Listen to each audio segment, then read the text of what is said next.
Báscula, el peso de las ideas.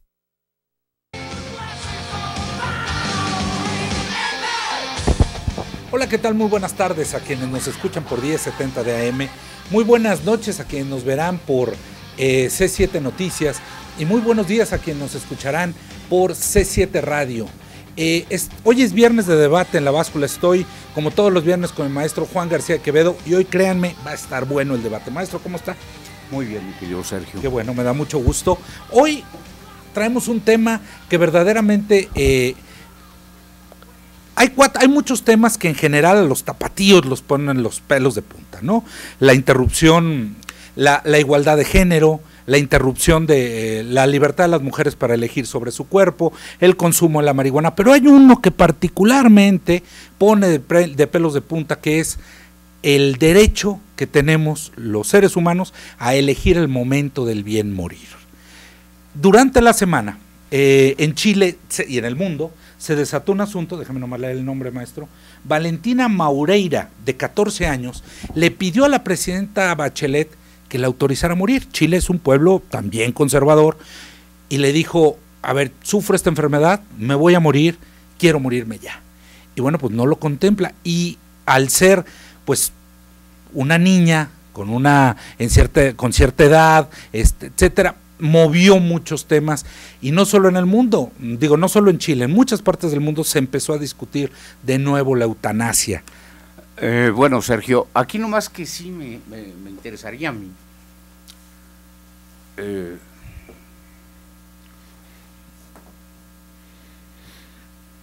destacar tres cosas, porque llegaste muy... No, quise poner un contexto, maestro, nada más. Tres cosas. La enfermedad es incurable. Incurable. Es hereditaria. Un hermano de ella murió de esa misma enfermedad. Pero a mí lo que verdaderamente me conmueve, Sergio, es que una niña de 14 años le ponga un video a la presidenta de Chile, que es una mujer progresista, y le diga, presidenta, permita usted que me pongan una inyección para descansar.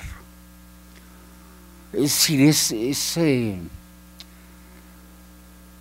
es de un alcance, como dirían los antiguos, humanitario, bárbaro. Presidenta, es decir, no va a los hospitales, no va a los centros médicos, sino que a mí el detalle que me dejó verdaderamente consternado cuando leí esta nota en mural es a una niña de 14 años dirigiéndose a la presidenta de Chile, que pasa por ser una mujer progresista, una mujer de avanzada, una mujer inteligente, y le dice, estoy muy cansada, tengo mucho dolor, es una enfermedad hereditaria, no tengo horizonte. Ya sufrimos en mi familia esto. Ya hemos sufrido en mi familia esto, y quisiera que usted ordene que se me ponga una inyección para descansar. Es decir, hay 100 especulaciones en torno al suicidio. Hay libros y libros, hay la sociología de los suicidas, etcétera, etcétera, etcétera, etcétera, etcétera. Pero este caso, que no es que esté deprimida, que no es que tenga angustias existenciales, es decir, es simple y sencillamente que ya no soporta el dolor. Y le pide a la presidenta de Chile, presidenta, por favor ordene que me pongan una inyección para descansar. Autorice, ¿no? Autorice que me pongan una inyección para descansar. A mí me parece esto de una Esto verdaderamente es la noticia de la semana que más me ha simbrado, es decir, el hecho de referirse a la presidencia, a la presidenta, de hablar con la presidenta, es decir, es usted la máxima autoridad de este país, estoy cansada de sufrir. Y de que sufra mi familia, que sufra la gente que quiero. Hay un tema de sufrimiento alrededor y déjeme descansar. Pero yo creo que hay una cosa muy importante aquí, Sergio. Usted metió esto de que sufra mi familia, usted traía el tema del hambre. Yo le voy a decir a usted que del hambre solamente sabe el que la padece, Sí. el que la tiene, el que ha durado 8 días sin comer, el que es capaz de matar por comer, el que llega el momento en que el hambre lo vuelve a un estado tan primitivo, que es capaz de matar por comer. Y acuérdese usted que existe algo que se llama robo de famélico. Sí. Cuando es una excluyente responsabilidad. Excluyente responsabilidad penal, cuando se está muriendo de hambre y usted se roba algo para comer. Claro. El hambre es del que la siente, ¿no? El dolor, Sergio, es el que lo siente. Así como la muerte no es suya, Claro. o sea, la muerte sí llena de luto a ciertas personas. Sí, pero la muerte, exacto. La muerte llena de luto a ciertas personas, a la gente que le queremos, a la gente que le estimamos, a la gente con la que ha convivido, con la que hemos intercambiado puntos de vista. Pero usted ya está muerto, ya no está presente. Ahí tenemos el luto, tenemos el duelo, tenemos una serie de figuras psicológicas que afectan y atormentan a los seres queridos. A los que se quedaron. Pero el dolor, ese solamente lo vive y lo siente el que lo padece. Es decir, usted me puede estar diciendo, oigan, tengo un dolor terrible en el estómago, pero el que solamente sabe qué dolor es, hasta dónde llega ese dolor, los alcances de ese dolor, es usted, yo no. Ahora, déjeme retomar esta reflexión para dejar pie a lo que quisiera que platicáramos en el siguiente bloque, que nos tenemos que ir a una pausa. Esta niña llevó su dolor personal, único, inentendible para nadie más que sea ella misma. Exacto. A un tema de políticas públicas. Al llamar a la presidenta que la autorizara, claro, convirtió el dolor personal en un tema de políticas públicas, en un tema de Estado, donde las dos grandes aproximaciones a esto, que es la libertad y la vida, se enfrentan. Usted es brillante, Sergio. Usted es brillante. Sí, me gusta la reflexión que hizo, no se me había ocurrido. Déjemela en una pausa, maestro. Simplemente porque se dirigió a la presidencia. Ahí cambió. Ahí cambió todo eso. Vámonos a una pausa y regresamos. Vamos a hablar, seguimos con el derecho a elegir el momento de bien morir o la eutanasia, y vamos a hablar de estas dos aproximaciones, los pro-life, la gente que apoya la vida, y los que apoyan la elección, la libertad para elegir las cosas. Regresamos en un momento a La Báscula, sin duda alguna, la mejor barra de opinión de Jalisco y posiblemente el país. Gracias.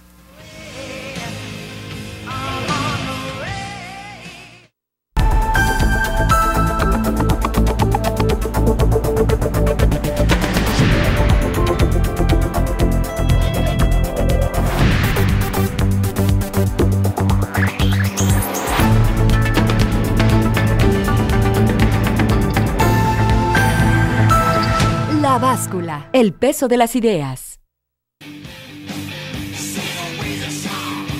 Regresamos a La Báscula, el peso de las ideas. Hoy es martes de debate y estoy con el maestro Juan García de Quevedo. Estamos hablando de la libertad de elegir el momento de bien morir, o eutanasia, como se le conoce en muchos lados. Maestro, nos quedamos con una idea que tenía. Sí,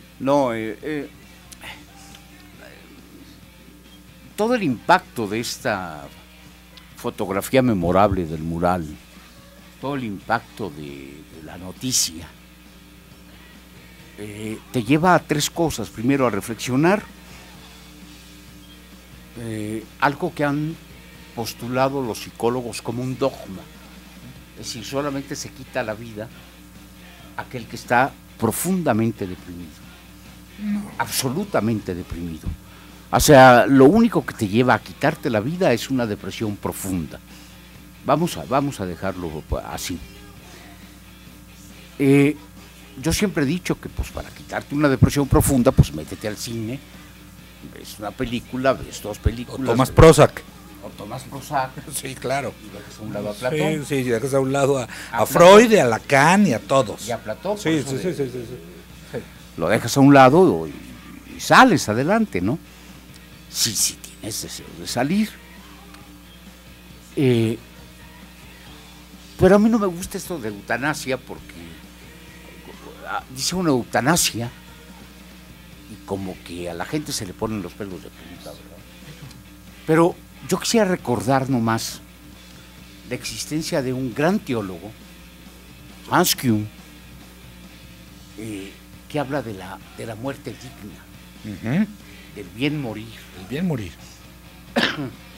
De una muerte digna, es decir, que Dios, en caso de existir, no quiere que el hombre esté sufriendo y padeciendo dolores que están más allá del alma. Bueno, para eso mandó a su hijo a sufrir por nosotros, ¿no? Dolores que estén más allá, allá de su alma, ¿verdad? O sea, se vale que un hombre tenga angustia, que tenga desesperación. Ha habido escritores extraordinarios cuya obra ha girado en torno a la angustia, a la desesperación, a la depresión, al infierno de estar en este mundo, ¿no? Como diría Sartre, el infierno es el otro, son los demás. Pero esta superación, por ejemplo, esta superación cualitativa de este teólogo extraordinario que es Han Kuhn,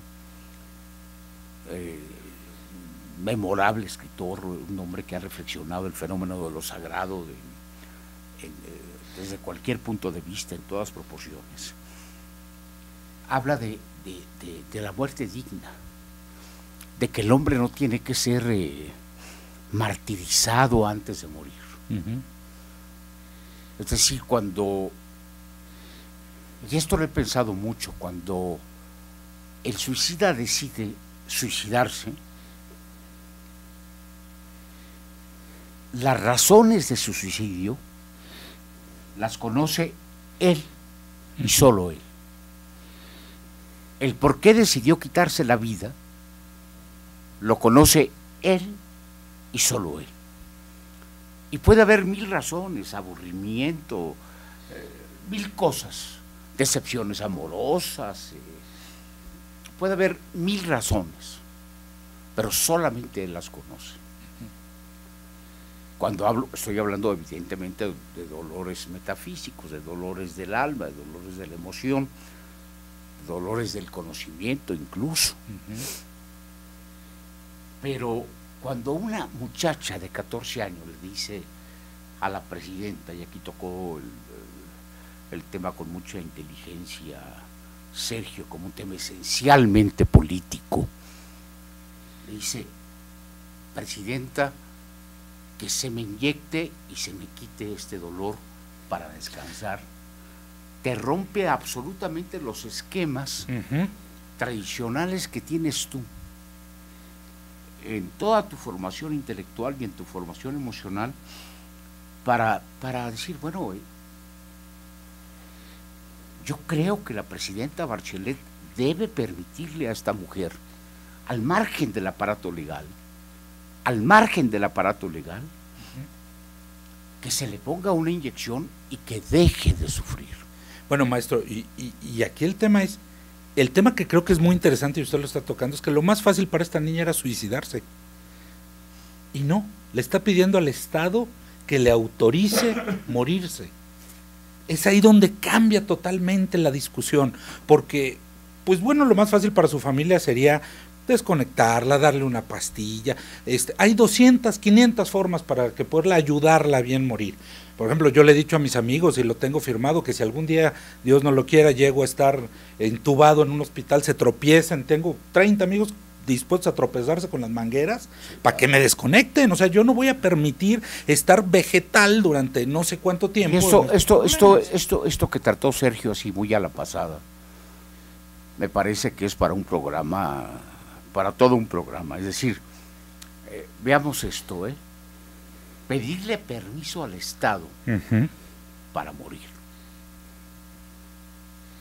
¿En virtud de qué el ser humano tiene que pedirle permiso y autorización al Estado, que es una abstracción teórica que formó el hombre, para que le permita morir?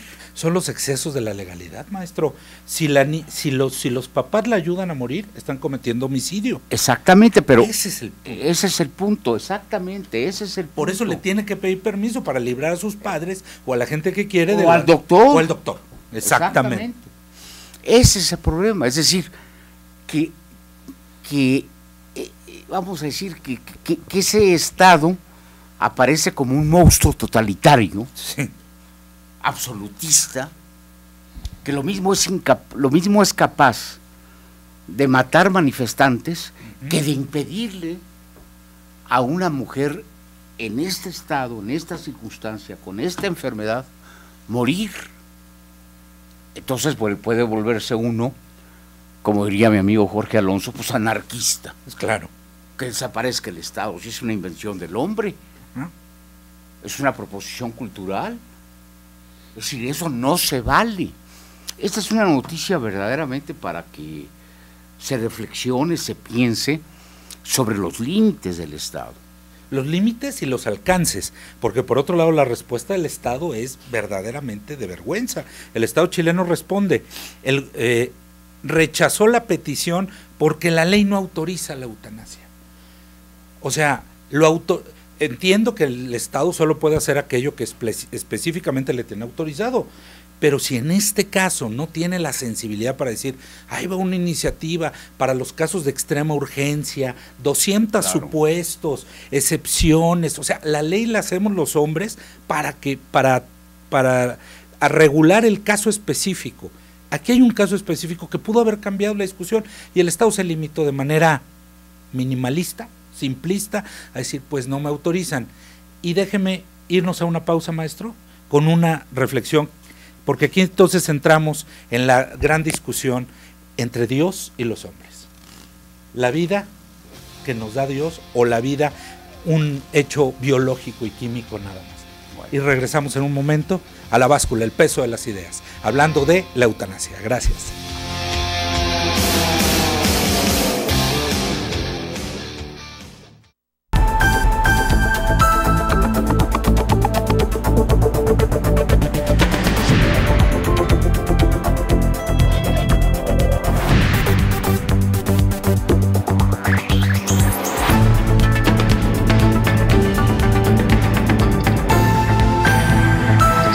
La Báscula, el peso de las ideas.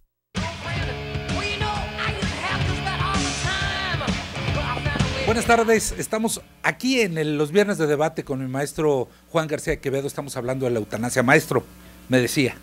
Sí, hay una tesis que tiene un gran recorrido teórico sobre la naturaleza caída del hombre, sobre el ángel caído, el hombre que se rebeló ante Dios y fue expulsado del paraíso, el hombre como creador de algo tan verdaderamente inenarrable como es la maldad, es decir, el hombre malo, el hombre mezquino, el hombre que goza con el daño, el hombre que goza con el mal, el hombre que es malo, como se la dice, maldad genética. Ándele, como se dice sí, en el campo, mala sangre, ¿no? Sí. O sea, esta maldad, pues por ejemplo tenemos en la historia 1000 hechos que nos demuestran que ha habido actos de extraordinaria maldad, ¿no? Las guerras de religión, el holocausto, etcétera, etcétera, etcétera, donde matar hombres es una especie de deporte. Pero Cuando llegamos a algo tan importante como es el dolor de una niña de 14 años, sí te puedes preguntar, bueno, ¿y Dios? ¿Y dónde está Dios cuando sucedió todo esto? ¿Por qué? Porque Dios es fundamentalmente omnipresente y omniconsciente. Es decir, en caso de que exista, claro, debe saberlo todo, debe de vivirlo todo, debe conocerlo todo, que en un instante, ¿no? Entonces, ese Dios que aparece dentro de las grandes doctrinas de algo tan extraordinario como es el cristianismo, como el Dios generoso, como el Dios bondadoso, como el Dios bueno, como el Dios que mandó a su hijo para que sufriera por nosotros, para ser crucificado y que tuviera todo el dolor posible en el mundo para la redención del hombre. Dices tú, ¿y Dios dónde estaba? ¿Dónde estaba Dios cuando apareció esto? En caso de que exista, ¿no? En caso de que exista, ¿dónde estaba Dios cuando estos señores, los musulmanes, los de Islam, la nación islámica, los del califato islámico, los fanáticos son capaces de degollar 21 personas en video? En video, es decir, es posible tanta maldad en el ser humano. Es posible tanta maldad en el ser humano. Y cuando te das cuenta de la historia del mundo, y en la historia del mundo ves que es la historia de un horror, la historia de ríos y ríos y ríos de sangre inútilmente derramada, tirada. Sí. Dices tú, bueno, ¿dónde está Dios? En esto la muerte digna sí me parece que es un problema muy importante, porque fíjese usted lo complejo, Sergio. Cuando el dolor es muy agudo y muy fuerte, el hombre ni es consciente, ni es libre. Es decir, el dolor profundo, el dolor fuerte, el dolor condiciona tu razón. De verdad, no solamente la condiciona, la oscurece. Inhibe. Okay. La oscurece tu razón y oscurece, obviamente, por lo tanto, tu libertad. Es decir,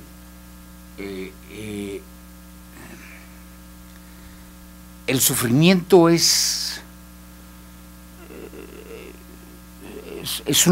un llamado terrible a la fragilidad del ser humano. Yo decía en una conversación de hace unos 20 días con unos amigos, que si alguien asistiera a un hospital todos los días, al hospital civil, y viera cuánta gente sufre, sus días serían totalmente distintos. No obraría igual. Claro.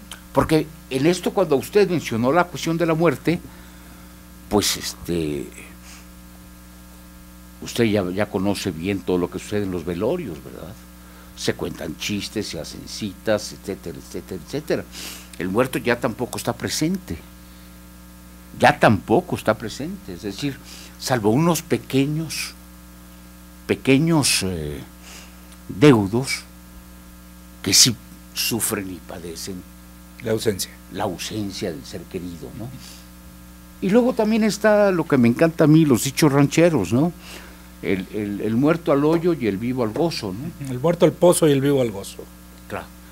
Entonces, yo creo que el problema de la libertad, el problema del conocimiento, el problema de algo tan inconmensurable como es la idea de Dios, que ciertamente tiene mucho que ver con lo que traía para tratar el día de hoy, que es el miedo. Es decir, Dios aparece, entre otras razones, por el profundo miedo que siente el hombre en el momento en que de los primeros hombres, en el momento en que se va el sol y todo es oscuro. Así es. Dice, bueno, ¿y qué hago para que, qué vamos a hacer? ¿Cuándo volverá a ver la luz, verdad? Y entonces llega el momento en que vuelve a aparecer el sol, y generalmente todas las culturas, Sergio, tienen al dios sol y la diosa luna. Sí. Es decir, el hombre sí siente miedo ante lo desconocido, ante lo que difícilmente podrá saber qué será de él después del último aliento. Ahora, maestro, déjeme que lo provoque. Provoquen. Por lo que está diciendo, todo pareciera que usted está, o lo que está queriendo afirmar, si lo entendí bien, es que el dolor condiciona o inhibe de tal forma la razón, claro, y por lo tanto la libertad, que realmente la eutanasia sigue siendo un asunto de Dios más que de los hombres, porque el hombre ya no puede decidir sobre su vida. No, bueno, déjeme matizar esto. No, Dios, el hombre no decide estar aquí, venir a este mundo. Sí. Usted no decidió venir a este mundo. Ni usted. Ni yo. Ni Sol, ni Víctor, ¿no? Ni Víctor, ni Carla Cortés, ni Jaime Tamayo, nadie. Pero pues sí tenemos todo el derecho de decidir. Ok. ¿En qué momento nos vamos? Aunque estemos profundamente dolidos, con dolor físico, tenemos deberíamos tener esa libertad que esta niña no tiene en Chile. No, de hecho la tenemos, de hecho lo tenemos. Lo que pasa es que esta niña no lo puede hacer sola y necesita que el Estado asuma su responsabilidad con esto, y el Estado se lo prohíbe. Exactamente. Que el Estado asuma la responsabilidad de un ser que ya no quiere estar en el mundo porque sufre, y sus padres no pueden... serían homicidas si lo hacen. Serían homicidas de acuerdo a este maravilloso código legal que nos hemos dado los hombres, ¿no? Es decir, es el mismo tema a debatir, es decir, la cuestión del aborto, etcétera, etcétera, ¿no? Es decir, el Estado nada tiene que hacer y no tiene por qué meterse. Y en ese sentido soy profundamente liberal, en la conciencia y en la intimidad del hombre. En las decisiones propias del ser humano. En la persona, intrínsecas, claro. En la privacidad del hombre, en sus decisiones personalísimas, que son intransferibles y solamente de él. Por eso, esta niña cambió el debate. Está dándole un giro, cuando en lugar de hacerlo más fácil, que era pues buscar ella misma o que alguien lo ayudara, le dice al Estado: asume tu responsabilidad y déjame morirme, porque ya no aguanto este dolor. Esto está cambiando completamente el debate, y yo creo que nos va a llevar a una serie de reflexiones. Y es increíble que una niña de 14 años esté poniendo los términos de debate que no se habían puesto. Qué bueno, fíjese, es una frase verdaderamente afortunada y un pensamiento sumamente lúcido de su parte. Estado, asume tu responsabilidad y dame la jeringa, la inyección que necesito para dormir y descansar. Déjame usarla, ni me la des, nomás déjame usarla. Que nadie sea culpable porque yo la usé, porque yo decidí usarla. Exactamente. Vamos a regresar, vamos a un corte, maestro, regresamos. Oye, muy bien, maestro. Gracias, maestro, gracias, maestro. Regresamos en un minuto a La Báscula, el peso de las ideas.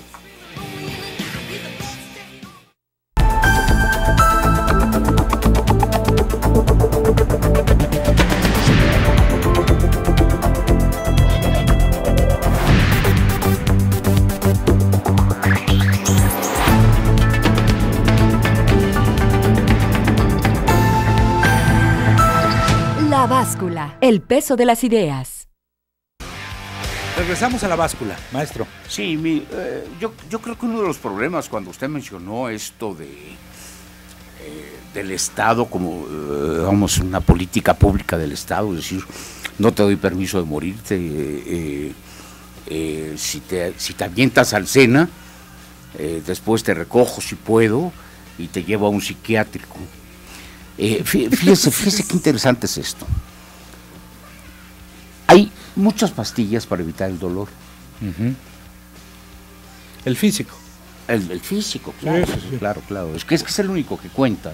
Sí, Yo tenía un amigo, sí, el otro es anciano, en filosofía tenía un amigo que nos llevaba a un restaurante muy bueno a la Ciudad de México, al filete Chemita. Sí. Y nos hablaba de sus crisis existenciales, pero se comía un filetón. Todo el filete con papas y todo. Sí, y hablaba de sus ajo rebozado. Hablaba de sus preocupaciones en torno al suicidio. Y José Manuel, el flaco, le decía, no, mira, con ese apetito, con esas ganas de comer. ¿Qué tienes? No. Estás muy lejos. Estás muy lejos del suicidio potencial.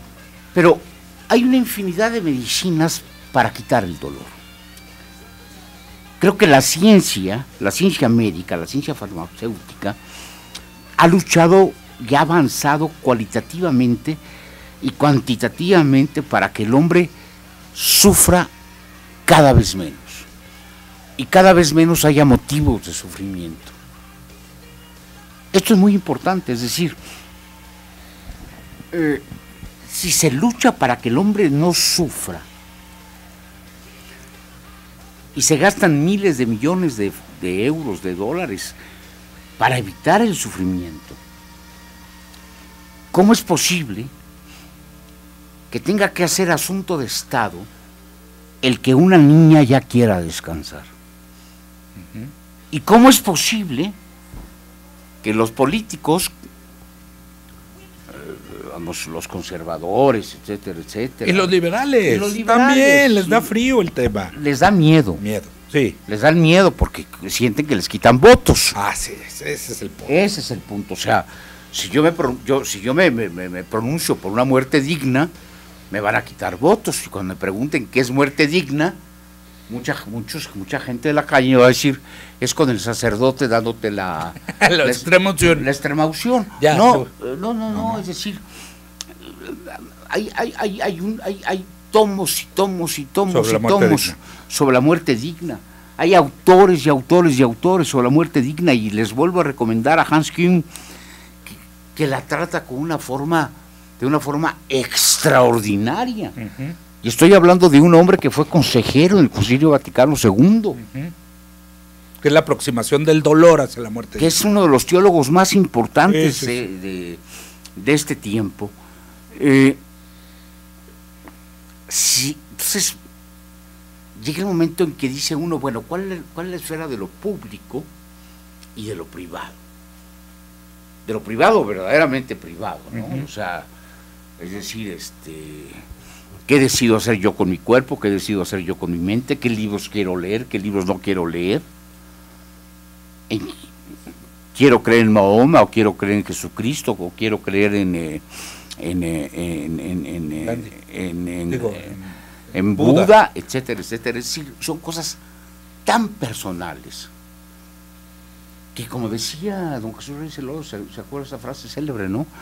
El hombre en un estado laico puede caminar de la cuna a la tumba vestido de cura o de paisano. Sí. Es una frase sí. extraordinaria de don Jesús. Y quiero rematar esto con la entrada a un tema extraordinario. Vamos, el de la depresión profunda. Bueno, hay gentes que tienen una depresión profunda. Y hay gentes que no pueden aliviarse de esa depresión profunda, o no quieren aliviarse de esa depresión profunda. No pueden. O no quieren. Es decir, después de estar 60 años en la vida, en el mundo, ¿sí? Yo creo que ya lo conoció lo suficiente para decir, ¿me interesa o no me interesa?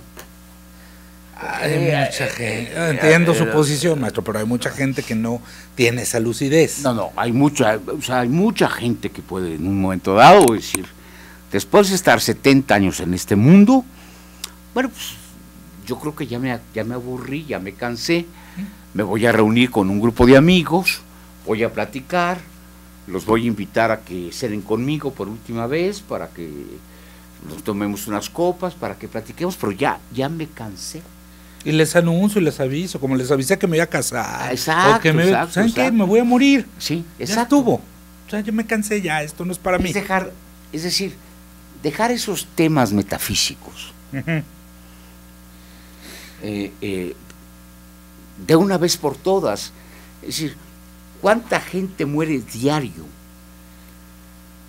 ¿Cuántos muertos tenemos en México?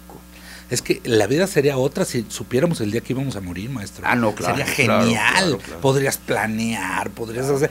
Pero sí puedes decidirlo. Y deberías tener el derecho a decidirlo. Ah, no, yo creo que tienes todo el derecho a decidirlo. Ese es mi punto. No, el claro, Estado no claro. debería de coartarte el momento en que tú quieres hacerlo. Claro que no. ¿No? No. Ahora, en México, por ejemplo, tenemos esta niña, si este caso no fuera chileno, y este caso fuera un caso de Actopan Hidalgo, ¿sí? Pues a esta niña le bastaría tomar un camión, irse al Distrito Federal, donde es legal la muerte digna. Sí. O sea, ahí es legal. Y vamos a hacer una Como sucede con la interrupción legal del embarazo y muchas otras vamos cosas. a este caso que es para mí lo más importante, es decir, ¿se acuerda que el Papa anterior, el que está en descanso ahora, Benedicto. Benedicto XVI, hablaba de que una de las grandes tragedias de Europa es el relativismo moral? Sí, ¿Se acuerda, no? Sí, O sí, sea, sí, algo sí, con sí. lo que yo nunca pude estar de acuerdo. El ejemplo que les quiero poner a todos los televidentes y los que nos escuchan por la radio es que a 3 pasos de la frontera de los Estados Unidos nos matamos por la cuestión de la marihuana, de la droga. Hay cientos y cientos y cientos y cientos de crímenes, de muertes por la famosa marihuana. Y en Washington, Es legal. usted puede llegar con su cigarro de marihuana,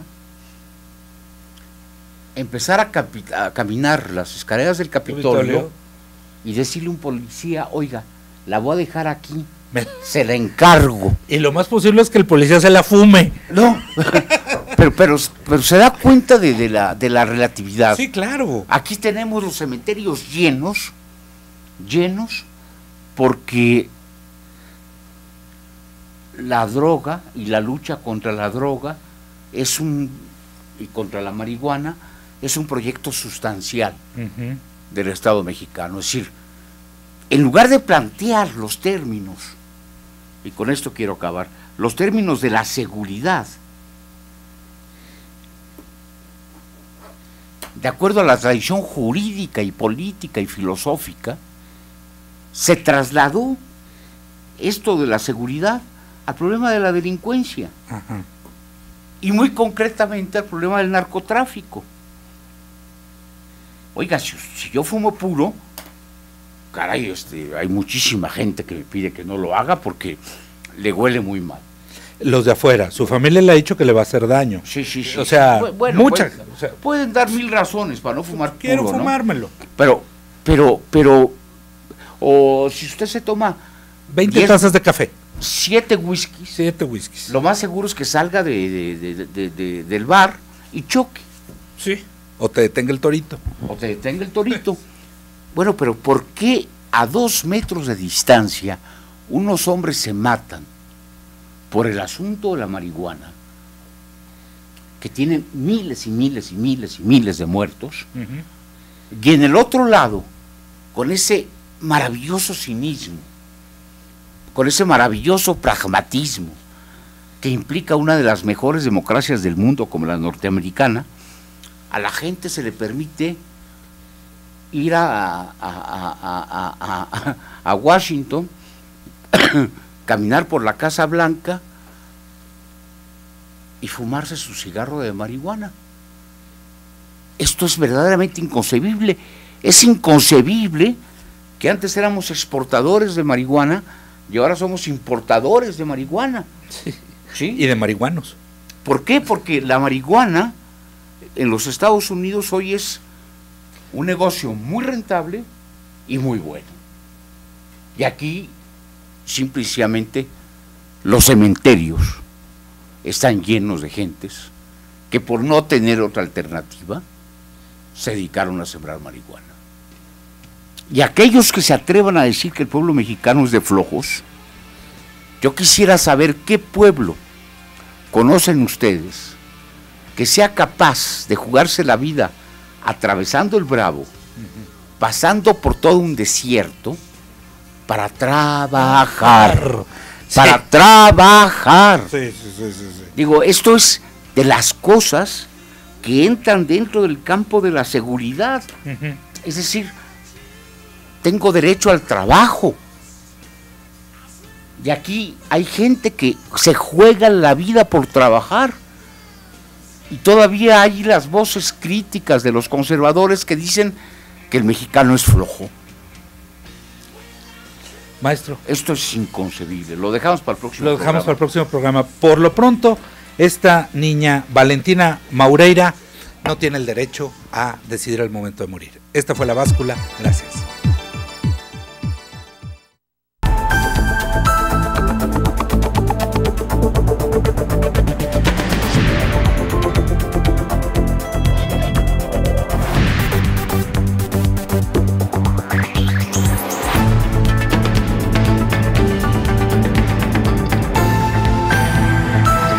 La Báscula, el peso de las ideas.